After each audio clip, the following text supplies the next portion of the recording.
Hello everyone, welcome to Falcon Classes India. My name is Jaiveer Nain. ये हमारा 8th lecture है unit and measurement का, जिसमें हम थर्ड एप्लीकेशन पढ़ेंगे डायमेंशन की। इससे पहले वाले लेक्चर में हमने सेकंड एप्लीकेशन की, जिसमें हमने किया check the correctness of a formula या इक्वेशन। इसमें हम क्या करेंगे, इसमें हम डेराइव करेंगे फॉर्मूला या इक्वेशन। सिंपल है, अगर आपको ये पता हो कि गिवन फिजिकल क्वांटिटी किस किस फैक्टर पे डिपेंड कर रही है ना, तो आप आराम से उसका फॉर्मूला बना सकते हैं। तो क्वेश्चन आपको कहेगा कि ये वाली गिवन क्वांटिटी है, ये इस फैक्टर पे डिपेंड कर रही है, आप इनको यूज करो और इसका फॉर्मूला बना के दिखाओ। सिंपल टॉपिक है, ठीक है। तो स्टार्ट करते हैं, बहुत इंपॉर्टेंट भी है। तो क्या कहता है टॉपिक, हमें डिफरेंट फिजिकल क्वांटिटी के बीच में क्या करना है, रिलेशन स्टैब्लिश करना है, दैट इज फॉर्मूला बनाना है। तो if we know the factor on which given physical quantity depends, we can find a formula relating the quantity with those factor. That is simple सी बात, शुद्ध हिंदी बता दूंगा आपको। जिस पे हमारी फिजिकल क्वांटिटी डिपेंड कर रही है, अगर वो दिया हुआ है आपको, तो आराम से आप उसकी रेस्पेक्ट में गिवन फिजिकल क्वांटिटी का फॉर्मूला बना सकते हो। एग्जाम्पल देखो, एग्जाम्पल कह रहा है the frequency of a stretched string. बस इतना पढ़ा तो यानी कि हमें बोल रहा है कि फ्रीक्वेंसी जो है स्ट्रेच्ड स्ट्रिंग की, वो डिपेंड कर रही है। जो डिपेंड कर रही है उसका फॉर्मूला बनाना होता है। तो फ्रीक्वेंसी किस पे डिपेंड कर रही है, पहला टेंशन, सिंबल क्या दे रखा है, कैपिटल एफ, और ये है किसके बराबर, फोर्स के बराबर दे रखा है। तो टेंशन एक फोर्स ही होती है, आपको पता होगा, tension is a force. Also depend on length L, also depend on mass per unit length, symbol दे रखा है म्यू, ठीक है। तो म्यू क्या दे रखा है बेटा, म्यू दे रखा है आपको मास पर यूनिट लेंथ। तो डायमेंशन फॉर्मूला क्या हो गया, m1 l-1, ठीक है। l ये लेंथ है और ये f क्या है, फोर्स। अब यहां से आगे क्या करना है, यहां से आगे आपने ये देखना है मेरे भाई कि जो गिवन फिजिकल क्वांटिटी है हमारे पास, जिस पे हमारी फ्रीक्वेंसी डिपेंड कर रही है, वो इनकी पावर कितनी है। तो हमें पता ही नहीं है पावर कितनी है, क्वेश्चन में ऐसा कुछ दे ही नहीं रखा। ये तो करना है हमें, ये तो हमारा काम है। तो बस हमें क्या करना है, इनके एक्सपोनेंट, दैट इज कितनी कितनी बार ये यूज हुई है, हमें वो निकालना है। दैट इज, अब हमें ये नहीं पता कि जो टेंशन है कितनी बार आई है, तो इसको मान लेंगे ए। आप एक्स वाई जेड मान सकते हो, मैंने ए मान लिया। इसकी पावर मानेंगे बी, इसकी पावर मानेंगे C, that is A B C मान ली मैंने, क्योंकि मुझे पता नहीं है ना कि कितने टाइम से ये यूज हो रही है। इसको मान लेंगे इक्वेशन फर्स्ट। और बस यहां से आने के बाद आपको एक बात समझनी है कि बेटा जी, हमारी कोई भी फॉर्मूला हो या कोई भी इक्वेशन हो, अगर वो फॉर्मूला और इक्वेशन ठीक है ना, तो इसका मतलब उसके लेफ्ट हैंड साइड के, उसके राइट हैंड साइड के डायमेंशन क्या होंगे, इक्वल होंगे, ठीक है। तो हमें इतना ही करना है, हमें फॉर्मूला बनाना है। तो हमें पता है कि जो फॉर्मूला हम बनाएंगे, अगर ठीक बनाना है तो लेफ्ट हैंड साइड और राइट हैंड साइड के डायमेंशन सेम होने चाहिए। तो इसका मतलब हमें कुछ नहीं करना, हमें राइट हैंड साइड और लेफ्ट हैंड साइड के डायमेंशन लिखने हैं और उन्हें इक्वेट करना है। इक्वेट करके ए बी सी की वैल्यू निकालनी है बस। तो ट्राई करते हैं, देखो कैसे करना है। देखो भाई, ये फोर्स है, ये हो जाएगा हमारा m1 l1 t-2। Dimension formula क्या हो जाएगा, ये। अब पावर कितनी दे रखी है इसकी, यहां पर a। ये हमारी लेंथ है, ये हो जाएगा l1, ठीक है जी। ये हमारा क्या है, ये हमारा है मास per unit length. Dimension formula ये रहा, दैट इज m1 l-1। इसकी पावर कितनी थी, l की पावर थी b, ये रही b, और इसकी पावर कितनी है c। अब आपको पता होगा ये यहां पे है, तो इससे मल्टीप्लाई होगा, इससे ही मल्टीप्लाई होगा और इससे ही मल्टीप्लाई होगा। तो करो मल्टीप्लाई फटाफट, m a l a t- का 2a, फटाफट देखो। यहां देखो 1 इंटू बी, तो l की पावर b। यहां मल्टीप्लाई करो m1, that is 1 into C, c, और यहां पे हो जाएगा l- का c। Simple. Left hand side कौन है हमारी, फ्रीक्वेंसी। फ्रीक्वेंसी क्या होती है, टाइम पीरियड की उल्टी, 1/t। तो डायमेंशन फॉर्मूला क्या हो जाएगा, m0, m है ही नहीं तो 0, l भी 0, t ऊपर जाके -1, ठीक है जी। तो लिखो इसको यहां पे m0 l0 t माइनस का 1। अब देखो क्या करना है, यहां पे आने के बाद जिनके बेस सेम होते हैं उनकी पावर ऐड हो जाती है। तो मास की पावर a और मास की पावर c, दोनों का बेस सेम है तो पावर क्या हो जाएगी, ऐड। यहां करता हूं तो m की पावर क्या हो जाएगी, a प्लस c। ठीक है, इधर आइए, ये है हमारा l, यहां पर भी है, यहां पर भी है, यहां पर भी है, तो तीनों का बेस सेम, तो पावर क्या हो जाएगी, ऐड। a प्लस में b प्लस में c करना है, लेकिन c माइनस का, तो प्लस माइनस माइनस। ठीक है, फिर t देखो, t एक बार है, पावर क्या है इसकी, माइनस का 2a। अब बस लेफ्ट हैंड साइड की डायमेंशन और राइट हैंड साइड की डायमेंशन को इक्वेट कर दो। देखो कैसे करना है, यहां पर t का डायमेंशन कितना है, यहां पर t का डायमेंशन है,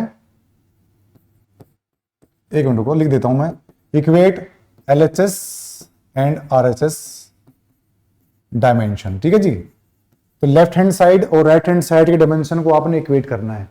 ये माइनस का 2a है यहां पे, और ये माइनस का a है, तो माइनस का 2a इज इक्वल टू में माइनस का a, माइनस से माइनस कटेगा तो a की वैल्यू आ जाएगी 1/2। ठीक है, अब इधर देखो, a प्लस c किसके बराबर है, 0 के, और a की वैल्यू कितनी आई है, a की वैल्यू आई है 1/2। तो यहां से c की वैल्यू क्या आ जाएगी, c आ जाएगा आपका माइनस का 1/2। ठीक है, सिंपल, कोई दिक्कत, आगे देख लो भाई। फिर l की पावर कितनी है, a प्लस बी माइनस का c, इसको इक्वेट करेंगे इससे। ठीक है, क्योंकि यहां पे पावर ये है और यहां पे पावर ये है, दोनों सेम होनी चाहिए, तो इक्वेट करेंगे a प्लस बी माइनस का c इजकल टू 0। a की वैल्यू कितनी है, 1/2, प्लस का b माइनस का c कितना है, माइनस का 1/2 इजकल टू क्या है, 0। माइनस माइनस क्या हो जाएगा, माइनस माइनस प्लस, और ये हो जाएगा 1/2, ये भी 1/2, 1/2 प्लस 1/2 दैट इज आधा प्लस आधा 1, तो आधा प्लस आधा कितना हो जाएगा, 1, और प्लस में b इजकल टू में 0, तो b की वैल्यू क्या आ जाएगी यहां से, माइनस का 1। तो बस अब a, b और c इन तीनों की वैल्यू को पुट करना है इक्वेशन फर्स्ट में। ये हमारी इक्वेशन फर्स्ट आ गई, ये रही, तो पुट करेंगे, देखो put a, b and c किस में बेटा, फर्स्ट में, तो करो पुट। f की पावर कितनी है, a कितना है हमारा 1/2, l की पावर कितनी है, b, अब b कितना है हमारा माइनस का 1, और म्यू की पावर कितनी है हमारी, म्यू की पावर है हमारी c, और c कितना है हमारा माइनस का 1/2। अब थोड़ी बहुत मैथ आपको आती होगी तो पता ही है, जो रूट होता है रूट को आप 1/2 भी लिख सकते हो, है ना, तो बस, तो 1/2 को हम रूट लिख सकते हैं, तो ये कैसे हो जाएगा, रूट ऑफ f, ये म्यू है, ये क्या है म्यू, इसको नीचे ले जाएंगे, इसको नीचे ले जाएंगे, ये हो जाएगा रूट ऑफ म्यू, माइनस का 1/2 है ना, म्यू माइनस का 1/2 नीचे जाएगा, क्या हो जाएगा रूट, ये l माइनस 1 है, तो पावर इसको नीचे ले जाएंगे, क्या हो जाएगा, ये हो जाएगा आपका 1/l, ये फ्रीक्वेंसी आ गई। अब आपको इतना पता होगा, when we remove sign of proportion we get constant, तो फ्रीक्वेंसी क्या हो जाएगी, यहां से फ्रीक्वेंसी हो जाएगी के, कांस्टेंट वैल्यू मान ली हमने के।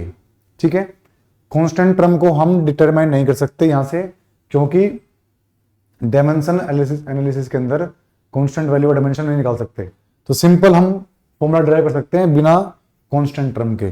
तो कांस्टेंट टर्म क्या रहेगी बाद में देखेंगे फ्यूचर में, जब हम इस चैप्टर पे आएंगे जहां पर ये फॉर्मूला आएगा। अभी देखो, when we remove sign of proportion we get के।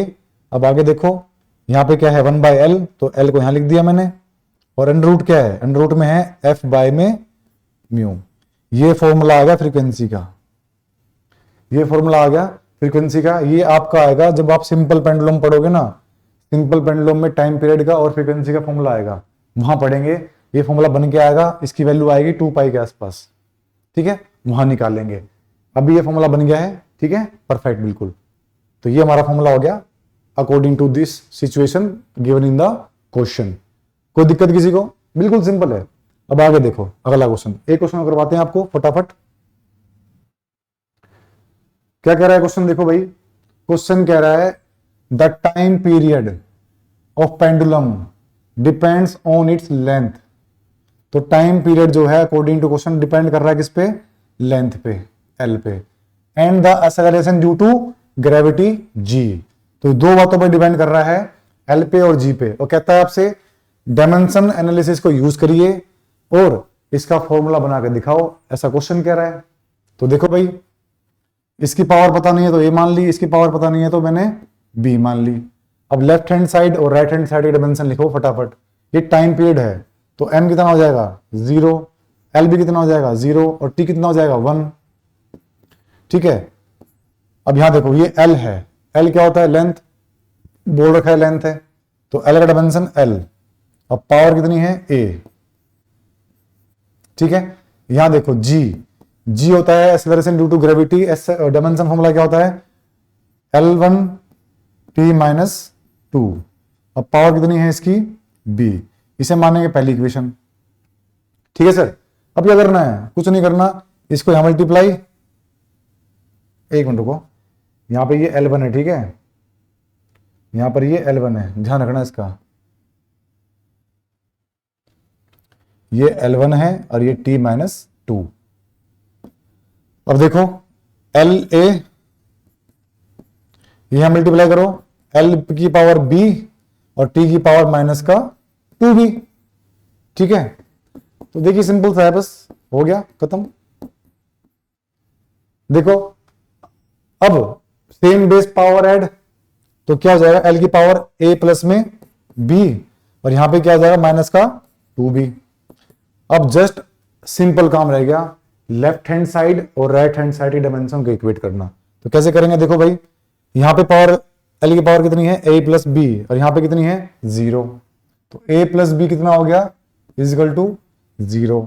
यहां पे टी की पावर कितनी है? माइनस का 2b, और यहां पे कितनी है? 1। तो बी की वैल्यू आ गई यहां से माइनस का 1/2, और यहां से पुट करो बी की वैल्यू यहां पे, तो a माइनस का 1/2 इजकल टू क्या हो जाएगा? 0। तो a की वैल्यू आ जाएगी 1/2, और a और b की वैल्यू को पुट करेंगे अब इक्वेशन फर्स्ट में। तो put value of a and b in equation first, यहां पुट करो फटाफट। देखो तो t इजकल टू में क्या आ गया? l की पावर a कितना है? 1/2, और g की वैल्यू कितनी है? g की पावर है b, और b की वैल्यू कितनी आई? b की वैल्यू है 1/2। अब बस ये देखो, ये आ गया √L, ये g की पावर माइनस में तो नीचे ले जाएंगे, प्लस हो जाएगी, और 1/2 का मतलब होता है रूट, ये लिख दिया रूट में, ये t आ गया। Now when we remove sign of proportion we get constant, तो ये आ जाएगा k कांस्टेंट और √L में g। This is the formula for time period. ये फॉर्मूला भी हमारा सिंपल पेंडुलम जब पढ़ेंगे वहां आएगा, ठीक है। तो k √L में g, ये फॉर्मूला बन के आ गया, और k की वैल्यू 2π आएगी, फ्यूचर में निकालेंगे, ठीक है। इतना फॉर्मूला ड्राइव करना है according to situation given in the question. अब एक क्वेश्चन आपके लिए, ट्राई योरसेल्फ। मैं आपको सिर्फ इसकी इक्वेशन बना के दिखाता हूं अकॉर्डिंग टू क्वेश्चन। ये क्वेश्चन है जी, कह रहा है the surface tension that is gamma directly depend कर रहा है किस पर? Depends on liquids density rho and the acceleration due to gravity g and the height of column of liquid, यानी कि h। अब h रो g, इसका exponent नहीं पता, हमें बताया था ना आपको मैंने, हमें ये तो करना होता है, एक्सपोनेंट निकालने हैं कि कौन सी टर्म कितनी कितनी बार यूज हुई है, दैट इज इसको ABC मान लेंगे, वही हमें निकालना है। और ये गामा है, गामा क्या होता है? Surface tension. सरफेस टेंशन क्या होती है? Force per unit length. हम सॉलिड मैकेनिक्स पढ़ेंगे तो सॉलिड मैकेनिक्स में सरफेस टेंशन आएगी, वहां हम सीखेंगे कि क्या होती है। अभी जस्ट आप याद रखो कि सरफेस टेंशन होती है और इसका फॉर्मूला क्या होता है? Force per unit length. तो बस यहां लिखेंगे फोर्स पर यूनिट लेंथ और यहां पे डेंसिटी G और H, इनकी पावर A B C। आप लोगों ने क्या करना है, सिंपल अब इसका डायमेंशन लिखना है, फोर्स का, लेंथ का लिखना है, डेंसिटी का लिखना है मास बाय वॉल्यूम, इसका T-1 T-2 सॉरी, और इसका क्या आएगा H यानी L1। इनको सोल्व करना है, A B C की वैल्यू निकालनी है और इसमें पुट कर देनी है पहली इक्वेशन में, आपका आंसर आ जाएगा। ठीक है, तो ये आपको सोल्व करना है। ये क्वेश्चन आपके लिए एक तरीके से लगा लो होमवर्क दिया आपको। ठीक है, तो ये क्वेश्चन ट्राई करना, बहुत इंपॉर्टेंट क्वेश्चन है, पूछा हुआ एग्जाम्स में काफी टाइम्स, इसलिए ये आपको दे रहा हूं, आपको खुद करना है। ठीक है, तो मिलते हैं नेक्स्ट वीडियो में। जय हिंद, जय भारत।